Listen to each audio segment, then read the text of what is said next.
I'm really tired of living in Western society. People here actually do not give a about what they are being complicit in. Honestly, it feels like being in Nazi Germany. It really does. It feels like, you know, when you look back at history and you're thinking like, oh my God, what the fuck was going through the minds of the Germans when like there was like a genocide, a Holocaust happening all around them and they were just like taking over and like just living their little lives. Like what the hell was happening? How could they do that? We're doing it. We are doing it. You know, if you think back into the colonialist times and you were thinking like, oh my God, what the fuck were all the people in the countries which were actually doing the colonialism, like, you know, the empirical countries, you know, the US, UK, France, whatever. What were the people in those countries doing? I mean, unless they were in the workhouses, because we didn't have a lot of workhouses during the colonial period because they were also oppressing the working class people of the imperial nations. But if they weren't in the workhouses, they were doing exactly what all of the Westerners are doing right now, which is just a process of barefaced cognitive dissonance, continuing with their stupid little lives, continuing to be little consumers, going out for brunch and having little Halloween party. I actually cannot stand it. I cannot stand you, and I'm so embarrassed. I'm so embarrassed to be a Western person. I hate us. I hate us with a passion. I actually haven't been able to leave my house for a good week now because I can't stand to be around motherfuckers who do not give a about what they are literally contributing to every single day by being happy little consumers in this happy little world where everything is fine. But it's not fine, is it? Because now we can literally see what the money that we spend on our stupid little material concessions is actually going to. We can see it before our eyes and people are still ignoring it. They are still ignoring it. I just watched a Congolese man set himself on fire in hopes to get media attention and that we'll see him on fire on these phones that's literally facilitating the suffering of Congolese people. Think about how sick and tired and how desperate and anguished you got to be to set yourself on fire in hopes that it will create media attention about what's happening to your people. When I learned about King Leopold, or I learned about Patrice Lumumba, you feel me? I learned about, you know what I'm saying, all these broken treaties and all these foreign entities that then switched and did Congo like musical chairs. It really made me think like, damn. This is how slavery was really facilitated for my people right here. Right now in the Congo, they experiencing slavery. I watched this video of two 4-year-old little girls in the rain with no shoes, having to go fetch materials to literally mine cobalt, you know what I'm saying, coltan out of the ground. This man set himself on fire in hopes that it would create media attention. And I believe that all of us should be making videos about this, definitely.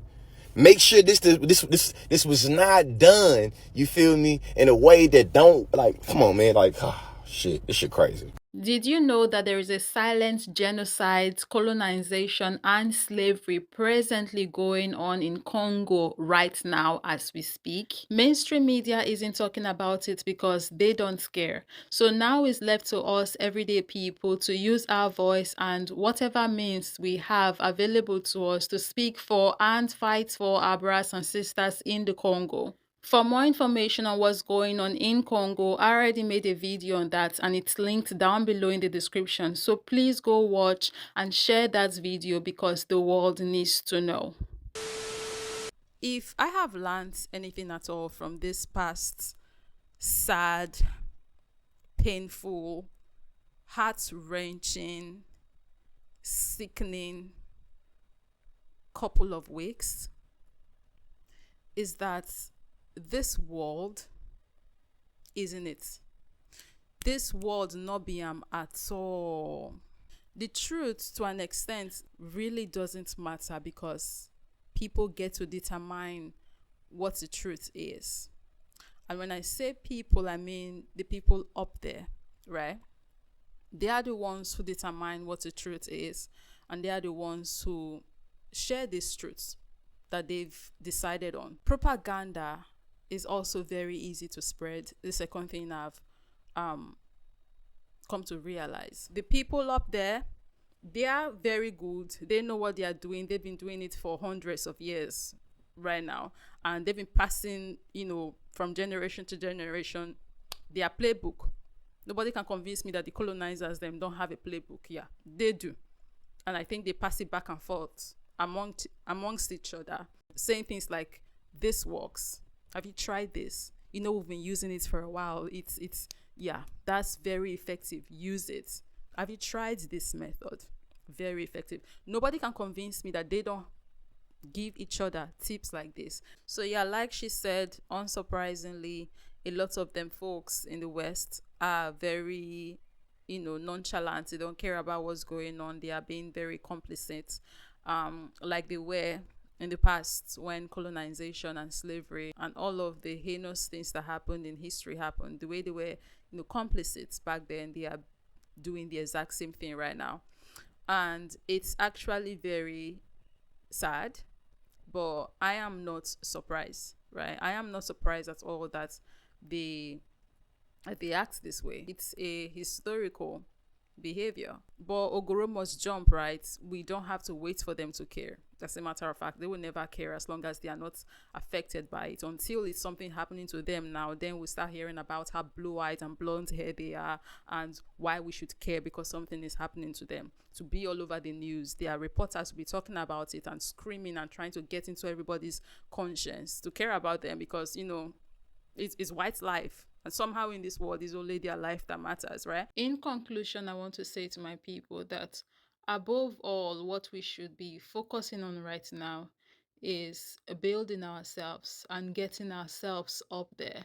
I don't know how exactly we are going to do it, but I know that together we are stronger and that there is nothing we cannot achieve if we put our minds and our hearts to it and stay on code. We should come together and work so effing hard and get ourselves to the point where nobody can mess with us regardless of where we are at. There is a pigeon saying in Nigeria that now who wears shoe I know where the shoe they pain them.